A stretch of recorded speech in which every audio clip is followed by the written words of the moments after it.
La parole est à Madame Nathalie Kosciusko-Morizet. Merci, Monsieur le Président. Mes chers collègues, ma question s'adresse au ministre de l'Éducation nationale. Monsieur le ministre, avec votre réforme sur les rythmes scolaires, vous avez réussi à faire l'unanimité contre vous.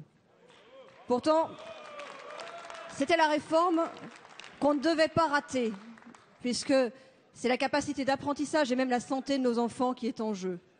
C'était la réforme qu'on ne pouvait pas rater, puisque le constat est largement partagé que les journées des écoliers sont trop chargées. Oui, mais voilà, depuis un constat partagé, vous êtes passé directement à une réforme imposée, et ceci sans concertation. Alors aujourd'hui, les enseignants sont dans la rue et vous leur proposez une prime pour les amadouer. Les parents d'élèves sont désorientés. Ils ne comprennent pas pourquoi, en lieu d'alléger les journées, vous alourdissez la semaine et vous la désorganisez. Et vous leur répondez « je continue ». Et puis enfin, l'immense majorité des maires de gauche et de droite vous alerte sur les difficultés de mise en œuvre et vous leur dites « débrouillez-vous ». Monsieur le ministre, quand accepterez-vous l'idée qu'on a rarement raison tout seul? Quand réfrénerez-vous votre penchant immodéré à l'idéologie qui n'a rien à faire avec le calendrier scolaire? Et quand enfin retirerez-vous cette réforme pour laisser le temps à la concertation et à l'étude d'autres solutions, comme par exemple de raccourcir les vacances d'été? Merci Madame. La parole est à Monsieur Vincent Peillon, ministre de l'Éducation nationale. S'il vous plaît, Monsieur le Président, Mesdames et Messieurs les députés, Madame la députée, d'abord je voudrais que vous ayez un petit peu plus de considération pour l'ensemble des élus et l'ensemble de ceux qui en ce moment sont en train de passer pour la rentrée 2013 à la semaine de 4 jours et demi.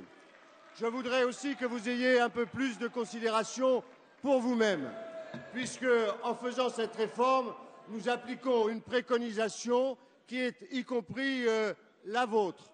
Cela fait des années, après que vous ayez participé et soutenu un gouvernement qui a supprimé 80 000 emplois dans l'éducation nationale, qui est passé à la semaine de 4 jours contre toutes les recommandations, qui a fait disparaître la formation des enseignants, vous vous êtes rendu compte vous-même de votre erreur et vous avez préconisé de revenir, car la France est dans une situation exceptionnelle, à la semaine de 4 jours et demi. C'est ce que nous faisons. Après des mois de concertation avec l'ensemble des associations d'élus, avec l'ensemble des syndicats, nous commençons maintenant sur le terrain une concertation très ouverte d'ailleurs. On peut choisir de faire la pause méridienne ou le soir. On peut choisir le mercredi ou le samedi. On peut choisir des activités différents. Et tout ça répondait aux demandes qui ont été faites.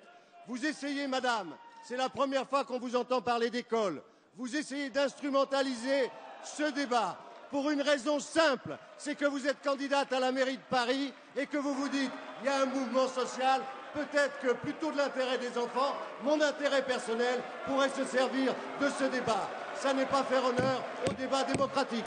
S'il vous plaît.